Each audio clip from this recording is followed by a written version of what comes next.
RRQ. Profesor sepertinya juga menuju ke arah RRQ. Karena Lukas menjadi jungle-nya. Dan ini dia. One last chance. Siapakah yang akan jadi Geek Slayer? Atau King Slayer? Tapi ada angkat tangan sepertinya. Akankah ada sedikit pause? Tuh, nggak jadi hype, sabar.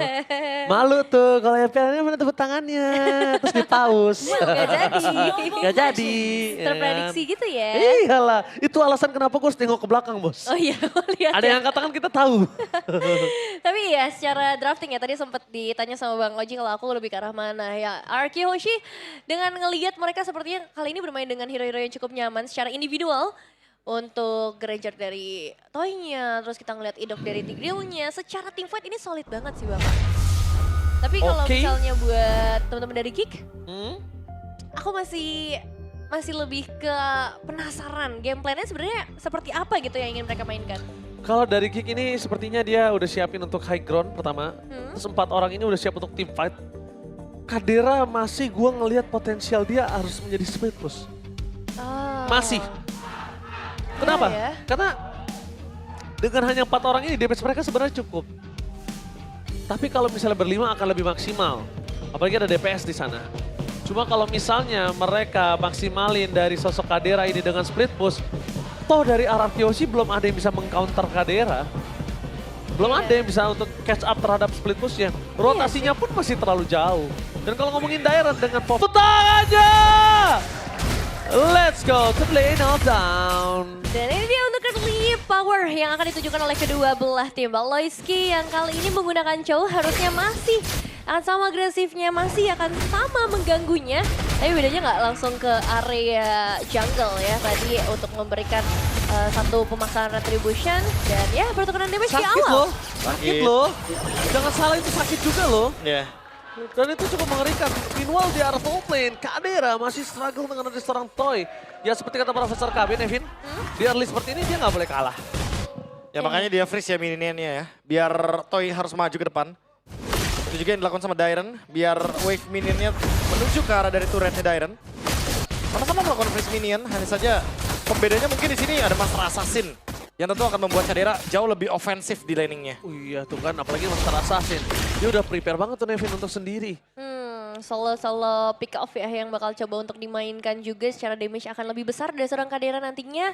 Tapi untuk RQ juga ini mereka ya dengan bermain secara team fight itu bakal jadi tantangan tersendiri buat di early game sebenarnya. Di bawah level yang keempat mungkin dan di bawah untuk 2 menit pertama sampai nanti turtle muncul. Mereka harus bisa mandiri di arah laning. Tapi Rians Oke, bakal coba dipasang. Flicker for defensive. Kali ini meanwhile di arah bottom lane. Gops akan coba dipasang. Dan flicker for defensive dari Idok. Dengan second hammernya berhasil mendapatkan Gops kembali. Dan kali ini first blood di tangan dari tim RRQ.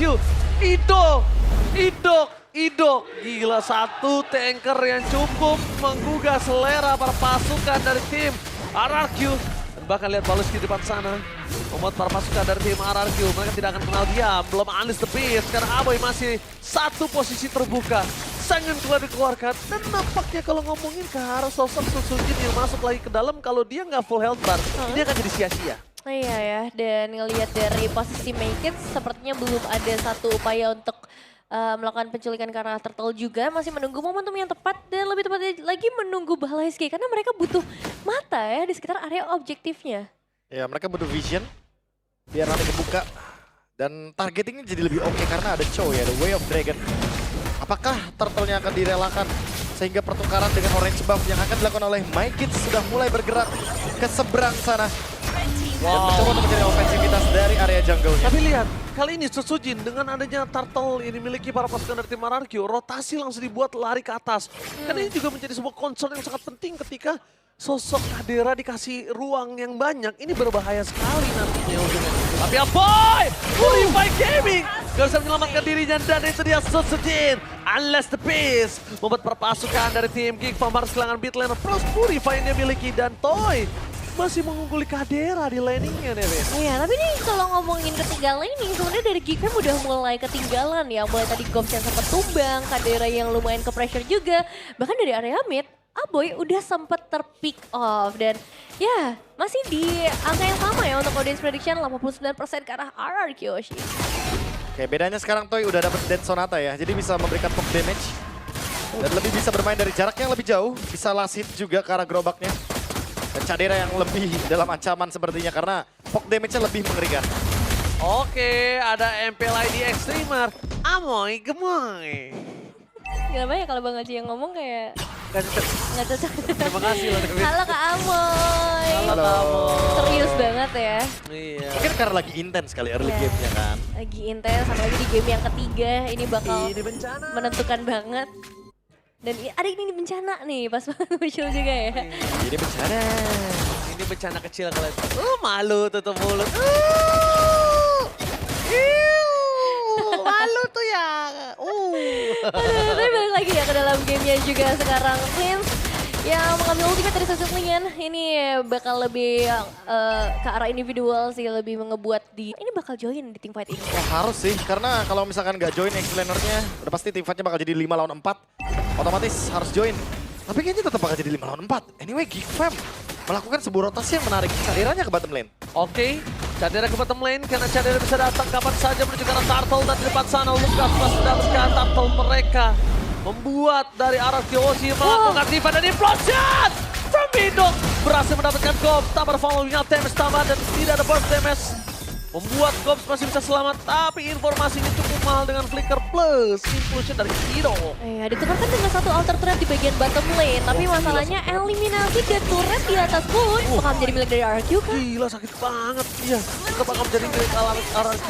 Dan bahkan kalau bisa kita lihat, untungnya sosok dari RRQ mendapatkan Lukas. Kalau tidak, invasi dari Baloiski ini udah bagus banget tadi. Ngebuat seorang Lukas agak sedikit terhambat. Iya. Dan akhirnya mengendorkan Purple Buff dia nih.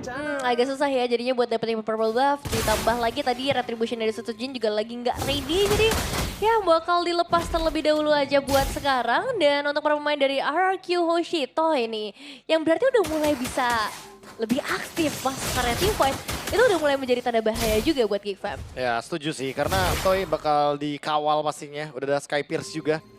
Di mana item ini akan cukup ya untuk bisa memberikan efek eksekusi. Tapi Caderanya masih belum ketemu jawabannya nih. Masih belum ada yang bisa ngejawab split push yang jadi jawab. Mungkin dengan Dairen terlebih dahulu. Tapi butuh Dairen juga RRQ-nya untuk teamfight. Iya, makanya berat juga nih RRQ sih. Kalau dimainkan oleh Cadera, Harus main 3-2 berarti. kalau mainnya 3-2 agak cukup kurang. Tapi lihat Duel Dragon dikeluarkan begitu saja begitu seorang Gops. Buying time diberikan. Dan Susujin masih mau lebih. Dan lihat Alit Tepin. Berhasil melakukan satu point kill. Karena Gops sudah tidak ada lagi jalan untuk pulang. Satu Spear of Destruction tidak berhasil mendapatkan siapapun. Meanwhile, Sangun Cloud. Abai! Salah kill from Bridge. Bahkan Baloiski bisa untuk menutup jalan dari seorang Richard. Tapi setidaknya dengan 2 point kill udah cukup mahal. Walaupun harus ditukar dengan turret juga di arah bottom lane. Wah, tetep ya nggak berhenti Caderanya, bro. Ya ini dia, pemanfaatan ruang ya. Karena mau nggak mau, kalau misalkan Caderanya join teamfight sekarang, dia belum cukup itemnya. Gak mampu, belum mampu. Belum mampu dan fokus implosion telah dikeluarkan di depan sana kah? Mundur ke belakang mendapatkan sosok dari seorang Mekin. Tapi volume damage masih sedikit kurang membuat para pasukan dari tim RRQ hanya mendapatkan Gops. Tidak mendapatkan Mikis, tidak mendapatkan Baloiski. Dan fokus menuju ke arah Turtle yang ketiga untuk perfect Turtle tim RRQ. Sekalipun perfect, lihat goldnya masih terkejar dengan sangat intens. Ya, ini nggak ada perbedaan yang signifikan antara kedua belah tim. Paling dengan adanya 3 turtle yang dimiliki oleh Arkeology, perfect objective turtle, ternyata ini nggak cukup juga ya untuk ngebuat mereka lebih unggul dari arah ekonominya. Pertukaran inner turret di top lane sepertinya belum bisa dilakukan. Tapi untuk saat ini dengan kehadiran Toy ya tuker dengan purple buff. Jadi tetap rugi ya bisa dibilang buat Arkeology. Wow, lihat di sana Dairen benar-benar bisa mengacak-acak. Tapi lihat di bottom lane, one by one situation antara sosok seorang Moskov dan Rins. Dan para pasukan dari tim RRQ, mereka coba untuk one man situation, gagal. Loncat informasi telah didapatkan. Spear of Destruction yang berhasil membuat Cadera selamat. Dengan satu buah batu loncatan terhadap seorang Dairen, Cadera selamatkan dirinya dari ancaman tim RRQ.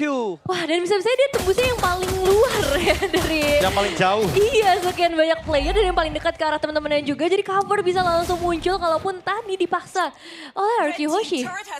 Itu kalau dipaksa malah jadi teamfight yang takutnya dirugikan ya. Karena Maykits udah siap untuk nge-backup. Dan kebetulan Moskovnya juga udah punya damage pelan-pelan. Tapi balik lagi dalam 40 menit ke depan harusnya lebih berhati-hati untuk Caderanya karena dia belum ready dengan Spear of Destruction-nya. Tapi mungkin untuk next team fight malahan rotasi Cadera akan menuju ke top lane. Karena Lordnya ada di bawah. Yap. Dan split push di bawah otomatis akan malah mendekati member RRQ yang akan menguasai arena dari Lordnya. Oke, yang kita perhatikan adalah Aboy nih. Aboy dari tadi belum punya ruang nih, Vin. Iya, susah ya untuk bisa ngedapetin space-nya. Mengingat ya untuk bagian depannya hanya mengandalkan nanti ke arah Gobs atau dengan Hilda-nya sendiri. Tapi untuk sejauh ini ya boy, 2 kali tumbang karena Rins agak personal ya. Dari tadi dive in langsung ke arah boy. Gak peduli apa yang terjadi, Spirit of Destruction. baru Oke, tapi lihat Cadera! Berhasil ditangkap oleh perpasukan dari tim RRQ. Meanwhile di balik top lane, Boy masih selamat. Perpasukan dari tim Kickball mereka kehilangan Backhead, kehilangan Cadera, kehilangan Paloyski. Dan bahkan nampaknya Lord akan dikasih ke RRQ tanpa ada sedikit gangguan apapun. Satu momentum yang akhirnya ngebuat dari RRQ Hoshi bisa ngedapetin keuntungan yang jauh lebih besar. Dapetin 3 pemain, dapetin juga karena Lordnya, dan pastinya akan ada tambahan turret-turret yang bisa di-secure nantinya oleh RRQ Hoshi. Wah, aku cukup terkejut loh. Awalnya aku kira ya dia bakal farming di top lane, lepasin Iya? Lordnya. Itu yang biasa dilakukan sama Geek Fam. Tapi ternyata mereka mau kontes team fight. Mereka ingin menghentikan farming dari Toy. Mereka sadar dari game pertama, Toy ini benar-benar merepotkan. Yes. Tapi ya satu buah chance yang cukup ekstrim gagal didapatkan oleh Geek Fam. Tapi para pasukan dari tim RRQ mereka udah mengungguli dari 3.800 gold yang sudah melambung jauh. Dan perbedaan kali ini kasusnya adalah Harit dan Moskow masih butuh item dan bahkan Riz. Way of Dragon di following up begitu saja dan bahkan lihat satu buat Terrify tidak berhasil tambahkan dan make it! Satu buat point kill ditambah dengan berhasil menghindari dia bisa diberikan oleh Sujin. Dikocek kiri kanan depan belakang dan nampaknya udah cukup sampai di situ saja. Ya, tapi nice move ya, tetap buying time yang berhasil dilakukan oleh Mahal. Maekis, menghindari satu sergapan yang dilakukan oleh seorang Rin. Setup yang begitu lama, akhirnya sia-sia. Tapi sekarang masalah selanjutnya adalah Lordnya udah mulai masuk. Oke, Lord udah mulai masuk, tapi pasif turret masih ada, jadi tidak terlalu worth it. Obaleski terdeteksi di depan sana, permasukan dari tim RRQ dan langsung mundur ke belakang Idol. Implosionnya dikeluarkan dan satu Hatata dan Sonata menutup seorang Obaleski. Sky Mister makin menaikkan damage yang diberikan dari seorang Toy. Gobs kembali lagi belum bisa memberikan impact kali ini. Sedikit keganggu, tidak. Distraction saja, that's it sampai di situ. Iya ya, dan gak ada informasi ya tadi ini untuk Cadera sendiri hampir. Almost is never enough. So close dan bahkan lihat member RRQ sekarang udah belajar dari Spear of Destruction tadi ya. Iya. Mereka malah berkumpul di satu titik yang dimana mereka nggak bakal ketemu gitu Iya. loh sama SOD-nya. Sekalipun SOD-nya ketemu, wow. Wah berempat sih, itu bakal jadi mimpi buruk Yes. untuk Caderanya. Ya, malah jauh lebih berat ya ketika SOD-nya connect nanti. Itu malah jadi tekanan buat Geek Fam atau bahkan Boomerang. Dan sekarang Maekis diganggu lagi. Purple buff masih bisa di-secure memang. Gila sakit banget damage dari Mikis itu. Aduh, udah ke atas bro. Dan bahkan kalau bisa kita lihat dengan dari sosok seorang Dairon yang sudah pakai Athena aja, Iya. itu meledaknya masih sakit loh Nevin. Ya. Itu mengerikan banget memang secara output damage yang bisa di-deliver sama Geek Fam. Tapi aku penasaran banget ya untuk Lord selanjutnya ya. Apakah dari RRQ Hoshi akhirnya bisa nge-secure lagi untuk Lord yang kedua atau Geek Fam bisa mainin lane jauh? Kalau tadi kasusnya seperti tadi Nevin ya, Nah, mereka kehilangan 3, ini kayaknya nggak baik deh. Karena di atas menit 12, damage turret udah di defensifnya udah berkurang. conditionnya udah beda juga ya. Winning conditionnya beda, detikannya juga beda Nevin. Iya. Asalkan gak dipaksa team fight sebelum Lordnya mulai ya. Karena kalau tadi kan di Lord sebelumnya seperti itu ya. Betul. Iya. Mereka mulai duluan tanpa adanya Lord, tapi kalau sekarang objektifnya ke arah Lord, mungkin bakal ada sedikit privilege buat Geek Fam dengan inner turret bagian bottom lane yang udah jauh banget. Nah aku setuju sih, kalau misalkan ngebiarin RRQ yang start Lordnya duluan, itu kayak nggak masalah. Yang penting nanti SOD-nya bisa connect kok. Dan jangan lupa untuk clear bottom lane terlebih dahulu karena Moskov powernya di split push. Oh, tapi ini bakal di-start dengan sangat amat cepat ya. Udah mulai menipis dari arah Lordnya. Oke, Spirit of Destruction kena. Dua kali kena banget dan tidak bisa di-set point. Perpasukan dari tim RRQ dengan berkerabat Cadera. Tertake down. Killing speed dari seorang Toy. Membuat para pasukan dari tim Kick Fam mereka kehilangan 3 pemainnya dan menuju ke arah poin yang kedua. Looking for wipeout. Maekis, the one last man standing. Maekis can you do it dan wipeout.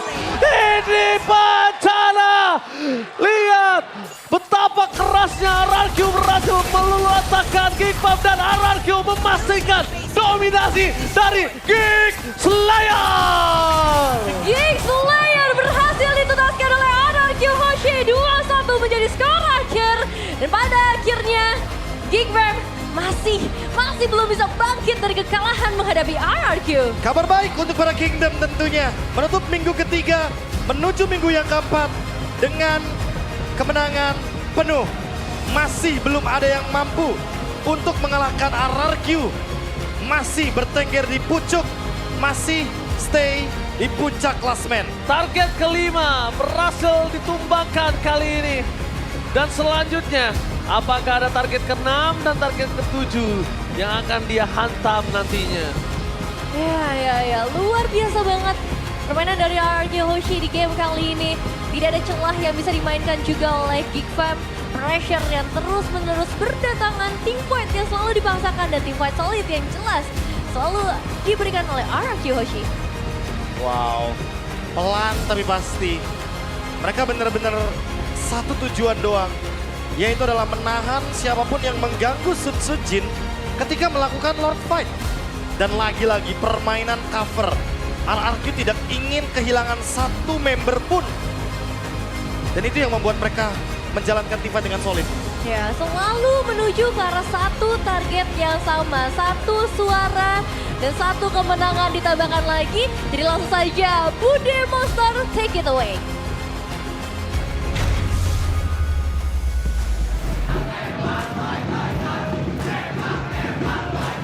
The Geek Slayer is here! RRQ! Mereka berhasil mendapatkan kemenangan untuk menutup minggu yang ketiga. Ditambah win streak masih terus berlangsung. Tapi ada Sutsujin di sini. Tadi kayaknya di interview jawabnya dipersiapkan untuk EVOS. Tapi hari ini kamu muncul. Apakah dipersiapkan untuk melawan Cadera atau bagaimana Sutsujin? Tadi ini aja kebelet pengen main sih tadi. Langsung gas saja. Ya, Kenapa nih? Ngelihat Geek Fam kah ada yang membuat kamu bangkit semangat juangmu? ya pengen pertahanin win streak lawan Geek aja sih tadi. Melawan Geek. Dan kita pasti penasaran banget ya. Dari tim Geek Fam kita melihat 2-1 game yang sangat close game. Kalau dari Sutsujin sendiri, bagaimana sih kamu melihat match ini? Ya seru sih, tadi bisa 2-0 cuman banyak mistake aja tadi. Banyak mistake di game kedua kita ngelihat, deg-degan banget. Di mana ada minion yang muncul, yang defense sendirian tadi siapa ya? Rins bukan ya? Yang defense sendirian di game kedua. Rins kasih tahu gimana kamu berusaha untuk mendefense di game yang kedua. Apa yang kamu pikirkan pada saat game kedua kamu defense sendirian dan itu gagal? Sebelum turret hancur mungkin belum kalah. Gue masih percaya lah, cuman udah nggak bisa. Mindset yang dipegang sendirian di base dan berhadapan dengan banyaknya minion. Berhadapan dengan banyaknya minion dari Rin sendiri ketika hal itu terjadi. Gimana tuh komunikasi dengan teman-teman yang lain? Nggak komunikasi, cuman banyak yang berdoa aja. Dan sendirian loh tadi, bener-bener sendirian. Ya, Udah biasa katanya ya. Udah biasa mandiri ya Rins ya. nggak biasa. Nggak biasa guys, harus bareng-bareng dong. Tapi melihat dari banyak sekali momen-momen yang menarik di game yang bisa dibilang game kedua ini benar-benar katanya bisa 2-0. Tapi apa yang membuat game ini menjadi game ketiga? Apa yang membuat kalian kesulitan? Siapa nih?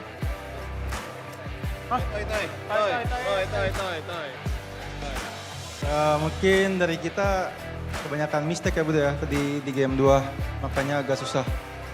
Dari diri sendiri berarti? Ya. Tapi dari Toy, kewalahan gak sih dengan Moskov dari Cadera? Dia kelihatan banget bahwa makro dari Cadera terlihat set di mana-mana. Kewalahan banget sih Bud. Apalagi kan ada baru pertama kali ya lawan Baloi, jadi pusing lawan dia. Pusing. Pusing lawan Baloi? Baloinya malah? Semuanya sih pusingnya. Pusing aja. Ya. Apa yang kamu katakan kepada teman-temanmu ketika momen itu terjadi? Gak mau tadi. Guys, tolong guys, gitu kah? Atau kamu udah tolong balonya diurusin? Gak ada sih, udah fokus mainan tadi. Fokus aja. Ya. Tapi untuk mengimbangi Cadera di laningnya, kita tahu Cadera adalah seorang veteran. Dan gimana sih untuk Toy tadi berhadapan dengan Cadera dengan Moskovnya?